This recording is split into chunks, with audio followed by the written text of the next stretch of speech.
இதர் அமித்ஷா வருகை தந்திருக்கிறார். அவர் தங்கியிருக்கும் தனியார் விடுதிக்கு புதுச்சேரி முதல்வர் ரங்கசாமியும் தற்பொழுது வருகை புரிந்திருக்கிறார். தொகுதி பங்கீடு குறித்து பேசுவதற்கான வாய்ப்புகள் இருப்பதாகவும் சொல்லப்படுகிறது. கூடுதல் விவரங்களை பதிவு செய்யும். 1963 புதுச்சேரியை பொறுத்த வரைக்கும் காங்கிரஸ் தான் அதிக முறை ஆண்டிருக்கிறது.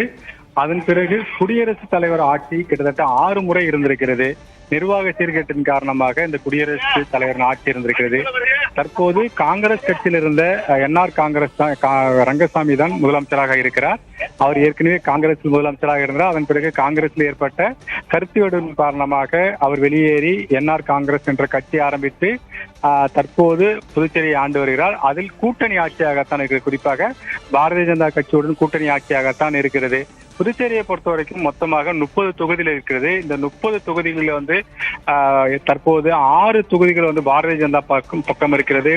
10 தொகுதி என்ஆர் காங்கிரஸ் பக்கம் இருக்கிறது. இப்படி தற்போது புதுச்சேரி மாநிலம் பாரதிய ஜனதா கூட்டோடு ஆட்சி நடைபெறுகிறது.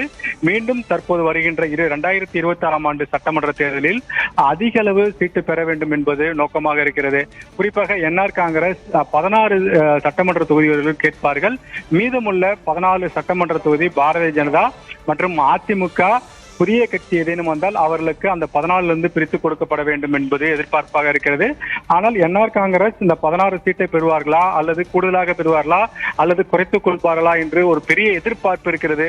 ஆனால் என்ஆர் காங்கிரஸ் பொறுத்த வரைக்கும் 16 சீட்டில் கட்டாயம் அவர்கள் நிற்பார்கள், அதிலிருந்து இறங்கி வர மாட்டார்கள் என்று சொல்லப்படுகிறது. அது குறித்து தான் தற்போது பேசுவார்கள் என்று எதிர்பார்க்கப்படுகிறது. தற்போது உள்ளே சென்றிருக்கும் புதுச்சேரி முதலமைச்சர் இது குறித்து ஒரு உறுதியான தகவலை பேசி முடிப்பார் என்று எதிர்பார்க்கப்படுகிறது. ஏற்கனவே உள்துறை அமைச்சராக இருக்கும் பாரதிய ஜனதா கட்சியை சேர்ந்த நமச்சிவாயம் ரங்கசாமியின் நெருங்கிய உறவினர். அவர் மூலமாக இது ஏற்கனவே பேச்சுவார்த்தை நடத்தப்பட்டு ஒரு முடிவுக்கு வந்திருக்கலாம் என்றும் சொல்லப்படுகிறது. அது எது எப்படியாக இருந்தாலும் ஒரு தீர்வு என்பது இன்று முடிந்துவிடும். வருகின்ற 1ஆம் தேதி புதுச்சேரியில் பாரத பிரதமர் மோடி அவர்கள் வருகை இருக்கிறது. அந்த சமயத்தில் இவர்கள் கூட்டணி தலைவர்கள் அனைவருமே அந்த மேடை ஏறுவார்கள். அந்த சமயத்தில் ஒரு தெளிவு பெறும் என்று எதிர்பார்க்கப்படுகிறது.